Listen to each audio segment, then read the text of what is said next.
Voy a tocar un tema que incomodará a muchos, sobre todo a aquellos que han hecho del engaño, la corrupción y la indignidad su forma de actuar. No hablo desde la improvisación, ni desde la comodidad de la tribuna fácil. Hablo después de haber consagrado casi toda mi vida al magisterio, esa noble trinchera de servicio y sacrificio. Fui maestro rural durante más de 25 años y maestro urbano en los últimos 10 años de mi carrera magisterial. Fui también dirigente sindical con mucho honor, autoridad educativa y director de varias instituciones. He visto de cerca las carencias del pueblo, las luchas de los maestros y las heridas de una patria demasiadas veces traicionada por sus propios hijos. Por eso no callaré ante esta campaña electoral vergonzosa, llevada con bajeza, manchada por la corrupción y convertida en un escenario de ambición, deshonra y traición al país que nos ha visto nacer. No he venido a callar, hermanos peruanos, porque el silencio, cuando la verdad exige ser dicha, se convierte en complicidad. Los cobardes mueren una y otra vez antes de caer definitivamente. Y nunca he pertenecido ni perteneceré al bando de quienes retroceden por temor. Por eso, pondré ante ustedes hechos históricos irrefutables para que sirvan de fundamento a lo que estoy por declarar. Desde 1968, con la irrupción del gobierno de Juan Velasco Alvarado, el Perú comenzó a transitar por una senda dominada por regímenes inspirados en concepciones de corte socialista.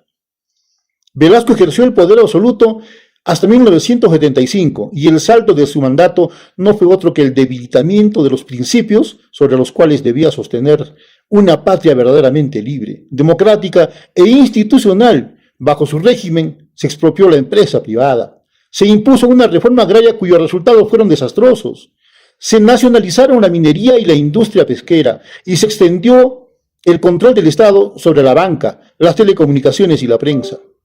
Tampoco su reforma educativa produjo la grandeza prometida. Por el contrario, dejó hondas secuelas. En el ámbito internacional, el país fue alineado con naciones de bloque socialista y se adoptó un discurso marcadamente antiimperialista. Todo ello en nombre de un proyecto que terminó erosionando la estabilidad nacional. Las consecuencias de aquel experimento no tardaron en hacerse sentir. A las distorsiones internas provocadas por esas medidas se sumó la crisis internacional del petróleo de 1973, que agravó hasta extremos dramáticos la situación económica del país. La inflación se incrementó, el costo de vida se volvió insoportable para miles de familias, y el Perú ingresó en una etapa de deterioro profundo. En medio de aquella fragilidad, la violencia ideológica halló terreno fértil. Y con el paso de los años se hizo más brutal el accionar de organizaciones terroristas como Sendero Luminoso y el MRTA, que cubrieron de sangre, miedo y luto a toda la nación peruana. Años después, otro gobierno identificado con ese mismo signo del socialismo fue el de Alan García, entre 1985 y 1990, periodo en que dejó al Perú sumido en una de las páginas más sombrías de su historia republicana. La pobreza se extendió con crudeza. La hiperinflación devastó la economía de los hogares y el país entero pareció precipitarse hacia el colapso. Las decisiones adoptadas en aquel tiempo, inspiradas en una visión errada y profundamente dañina del manejo del Estado, produjeron consecuencias que el pueblo peruano padeció con dolor y que la memoria nacional conserva como una amarga advertencia. Es una historia conocida, sí, pero también una historia que no debe ser relativizada ni mucho menos olvidada. Luego de aquel infausto quinquenio de Alan García, el Perú asistió a la sucesión de gobiernos que bajo distintas formas y matices continuaron alentando una orientación política complaciente con el estatismo y con sectores de izquierda. El gobierno transitorio de Valentín Paniagua, 2000 a 2001, lejos de significar para muchos una rectificación de fondo, fue percibido como una administración que abrió mayores espacios a la izquierda y adoptó decisiones severamente cuestionadas en materias sensibles para la estabilidad nacional. De paso, Paniagua indultó a terroristas de Sendero Luminoso y el MRTA. A su turno, el gobierno de Alejandro Toledo Manrique, con simpatías evidentes hacia la izquierda, 2001-2006, quedó marcado por una profunda descomposición moral e institucional. Lo que en su momento se presentó como una restauración democrática terminó gravemente ensombrecida por la corrupción, la pérdida de credibilidad del Estado y decisiones que muchos consideraron lesivas para la memoria y la dignidad del país. No es menor recordar que en el 2024 Toledo fue sentenciado a 20 años 6 meses de prisión por el caso Interoceánica. Más adelante, Ollanta Humala Tazo, igualmente identificado por sus críticos con una línea nacionalista de izquierda, dejó tras de sí un gobierno cercado por denuncias, sospechas y severos cuestionamientos. Su paso por el poder alimentó la percepción de un Estado cada vez más capturado por intereses subalternos y cada vez menos fiel al bien común. En 2025, el Poder Judicial le impuso 15 años de prisión por lavado de activos agravado.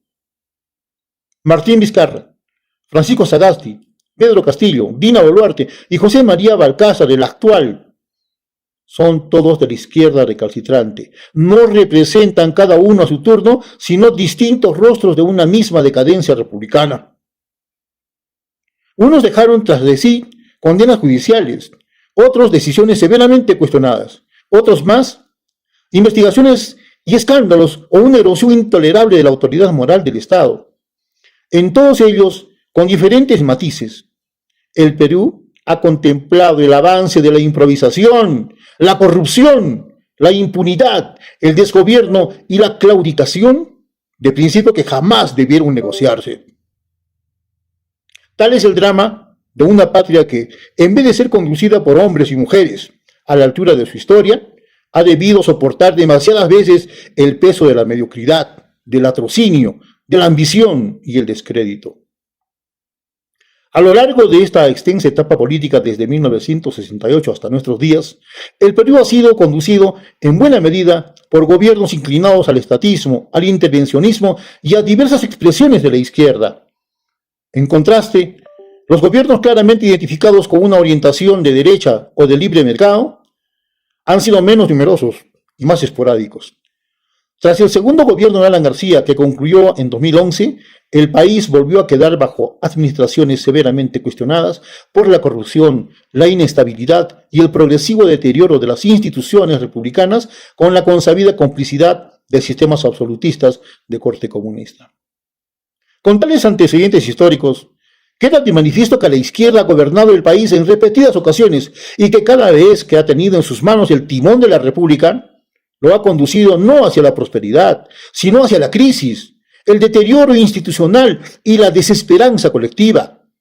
Hoy el Perú se aproxima peligrosamente al borde del abismo, como ya ocurrió en otras naciones de nuestra región, sometidas a regímenes de inspiración socialista, comunista y autoritaria, entre ellas Cuba, Venezuela y Nicaragua.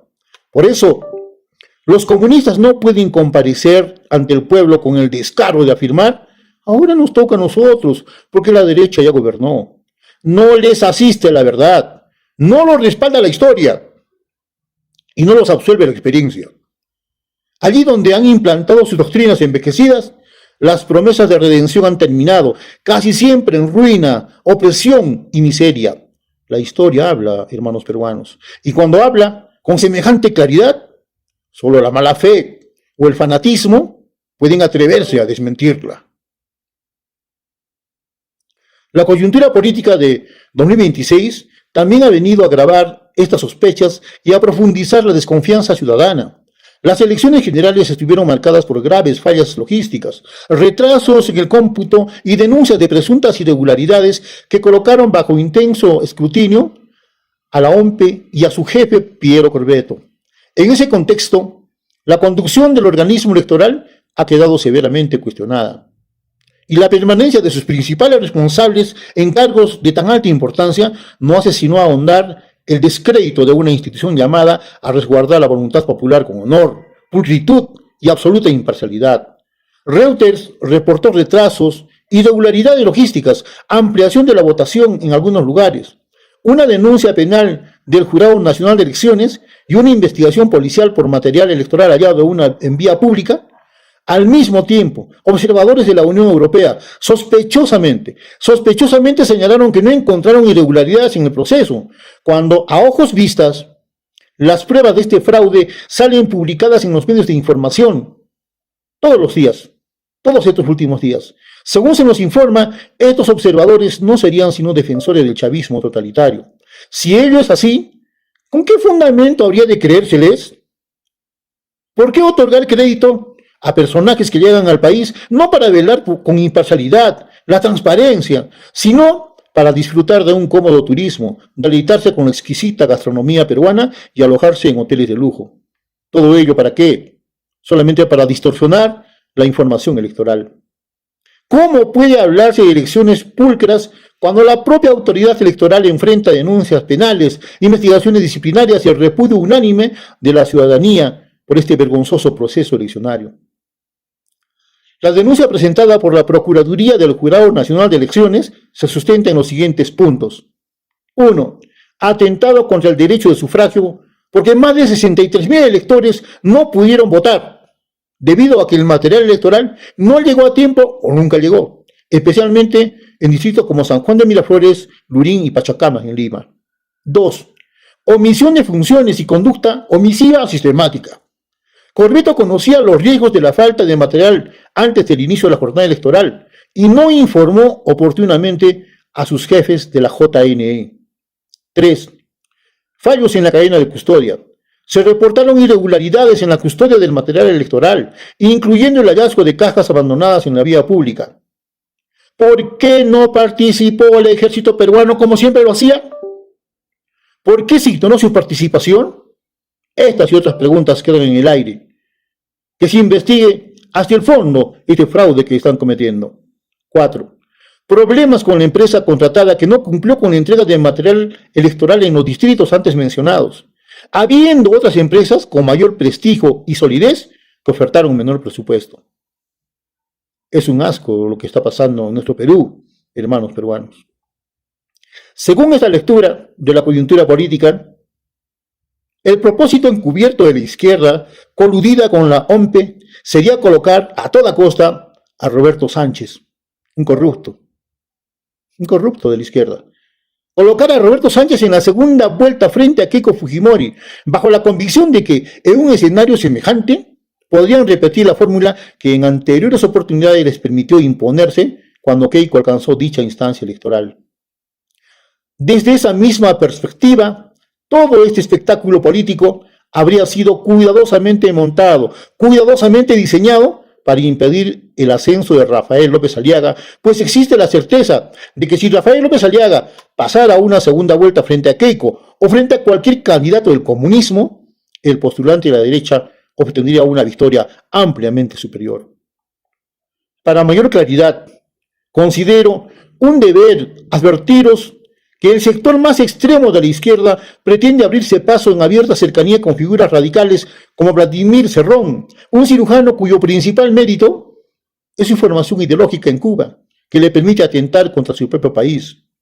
Otro personaje, Antauro Humala, un desquiciado exmilitar condenado por el levantamiento de Andahuaylas en 2005, episodio en el que murieron 4 policías, y que también vocifera con fusilar hasta su propio padre. ¿Qué personajes quieren llegar al poder, hermanos peruanos?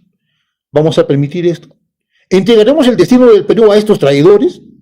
¿Entregaremos al Perú en bandeja de plata a proyectos políticos capaces de arrastrarlo por la misma senda de ruina, autoritarismo y degradación que han padecido otras naciones de nuestra región? ¿Permitiremos que nuestra patria repita destinos que han sembrado miseria, desarraigo y opresión? ¿Consentiréis que vuestros hijos deban mañana vagar por el mundo en busca de pan, en busca de trabajo, en busca de dignidad, como les ha sucedido a millones de venezolanos que huyeron de la devastación de su propio país? ACNUR cifra en casi 7,9 millones el número de refugiados, casi 8 millones de refugiados, de despatriados, migrantes venezolanos en el mundo buscando dignidad, buscando comida. Y la respuesta, hermanos peruanos, no está en la propaganda, ni en el ardid pasajero, sino en la historia. La historia que nunca miente, la historia que siempre se conoce al final, la historia que jamás deja de pasar su factura, y en vuestras conciencias, que también está la respuesta, sabrán discernir qué patria habremos de legar a nuestros hijos, qué patria habremos de legar a nuestros nietos. ¡Viva el Perú, hermanos peruanos!